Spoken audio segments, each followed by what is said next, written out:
सम्मानित पश्चिम बंगाल राष्ट्रीय जनता दल के अध्यक्ष भाई बिंदा प्रसाद यादव जी हम लोग के साथ आए और पार्टी के राष्ट्रीय प्रधान महासचिव भाई अब्दुल बारी सिद्दीकी साहब, इस पश्चिम बंगाल के प्रधान सचिव श्री नूर साहब, यहाँ उपस्थित हमारे साथ एकमा के विधायक और इसी बंगाल में पार्टी को मजबूत करने के लिए और यहाँ पर अपनी व्यवसाय के माध्यम से राष्ट्रीय जनता दल की स्थिति को और मजबूत करने के लिए श्री श्रीकांत यादव जी, यहाँ उपस्थित हमारे तमाम पार्टी के हमारे नेता वृंद, आए हुए नौजवान साथियों और विभिन्न हमारे नौजवान साथियों हम लोग जो आए उसके बारे में भाई अब्दुल बारी सिद्दीकी जी ने बताने का काम किया है कि हम लोग को आने का क्या प्रयोजन है।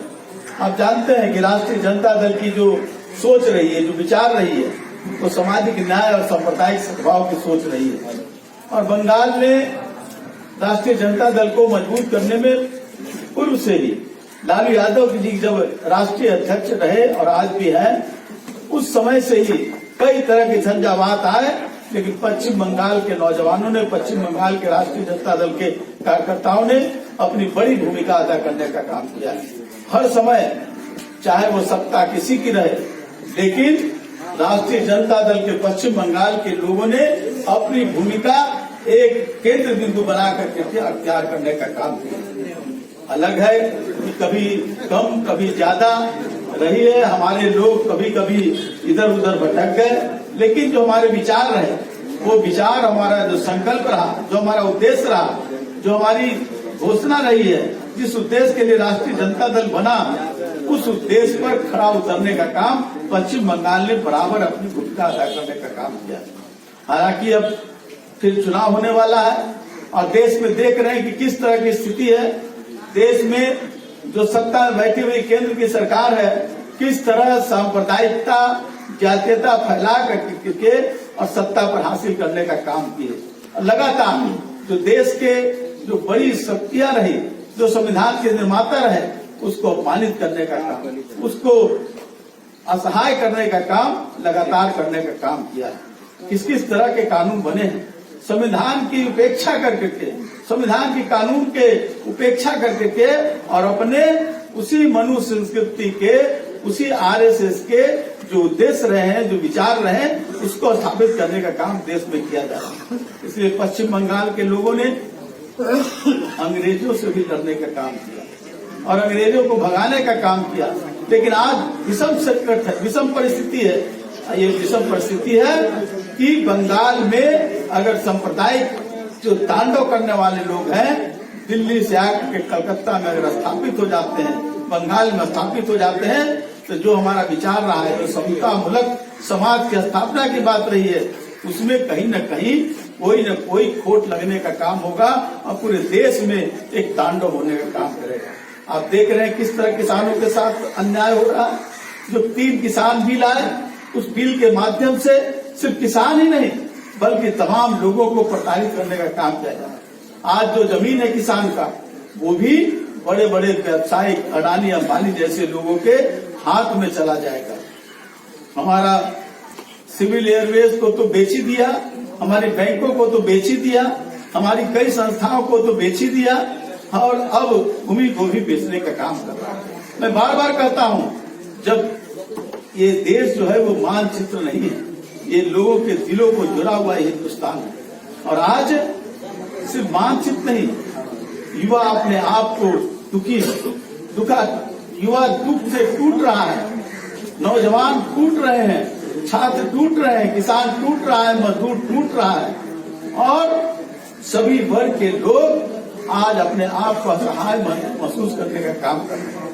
तो देश में जब लोग टूटने का काम करेंगे तो देश को बचाने की काम नहीं होगा। इसलिए पश्चिम बंगाल के राष्ट्रीय जनता दल के कार्यकर्ताओं के पास एक बहुत मजबूत शक्ति के साथ यह स्थापित करना है कि देश को टूटने से बचाने का काम नहीं है।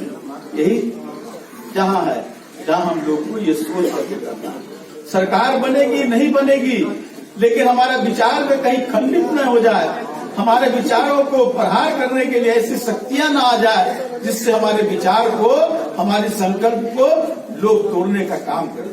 इसलिए विचार रहेगा तो सरकार भी रहेगी, सत्ता भी रहेगी, लेकिन विचार पर अगर प्रहार होगा, विचारों को तोड़ने का काम होगा तो सत्ता और शक्ति का कोई माने नहीं रखता।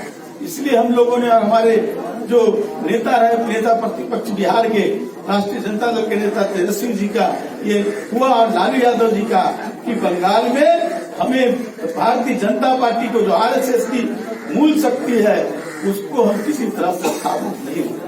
हमारे सामने ये महत्वपूर्ण नहीं है, ये ठीक है हमारी पार्टी है, हमारे लोगों ने अपनी कुर्बानी देने का काम किया है, संगठन में अपने लगने का काम किया है, उनको भी चुनाव में जाना चाहिए।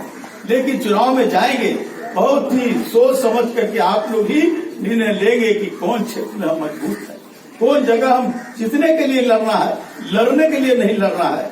जीतना जहाँ होगा वहीं हम लड़ेंगे। संख्या हमारे लिए महत्वपूर्ण नहीं है, हम सब सीट पर लड़ जाए और फिर भारतीय जनता पार्टी जैसी शक्तियों को लाभ मिल जाए, ये काम हम कभी नहीं होने दे। ये हम आप लोग को कहना चाहते हैं। इसलिए हम कहना चाहते हैं कि अपनी ताकत को बढ़ाइए। हमारा कार्यालय नहीं है, कार्यालय का स्थापना होना चाहिए। जिलों का संगठन है, लेकिन जिलों में हमारा संगठन का जो होता है कि हमारा बैठक हो, हमारे कार्यकर्ता एक दिन सप्ताह में महीना में बैठ करके अपने चीजों पर जो नई नई बातें आ रही है उन चीजों पर हम अपने आप को एक विचार के साथ अपना निर्णय जनता के बीच देने का काम करें। जनता से सरोकार हमारा हो, लोगों के साथ सरोकार हो, ये बिहार हमारा मूल है, लेकिन बंगाल हमारी सबसे बड़ी शक्ति है। इस शक्ति को अगर हम इग्नोर करेंगे तो राष्ट्रीय जनता दल की मजबूती नहीं होगी। इसलिए बंगाल की मजबूती ही देश में राष्ट्रीय जनता दल की मजबूती और बिहार में भी मजबूती है। इसलिए हम कहना चाहेंगे अपने विचारों को लेकर ये रखना चाहिए, अपना एक ही सोच, भारतीय जनता पार्टी के यहाँ किसी तरफ फर्क नहीं देना, और इस सोच के बाद आप निर्णय लेने का काम कीजिए कि हमको क्या करना है क्या नहीं करना है। यही हम आपसे कहना चाहते हैं। वैसे जब मैं आपके बीच आया हूँ, सतर्की से आए हैं, ये हमारी शुरुआत है। हम लोग आएंगे, आप लोग सब जाएंगे, हम लोग घूमने का काम, जगह जगह मीटिंग करने का काम, जहाँ जहाँ आदेश होगा बंदा जी और आप लोगों का, वहाँ हम जाएंगे। लेकिन संगठन के लिए, संगठन की मजबूती के लिए, अपने विचारों को स्थापित करने के लिए और उसको इतनी ज्यादा मजबूती हो जाए, कल राष्ट्रीय जनता दल का कोई एमएलए हो या न हो, लेकिन लोगों को लगे कि राष्ट्रीय जनता दल एक बड़ी शक्ति के रूप में बंगाल में खड़ा है। यही हम आपको कहना चाहते हैं। इन शब्दों के साथ आपकी बात को बहुत बहुत धन्यवाद देते हुए अपनी बात समाप्त करते हैं।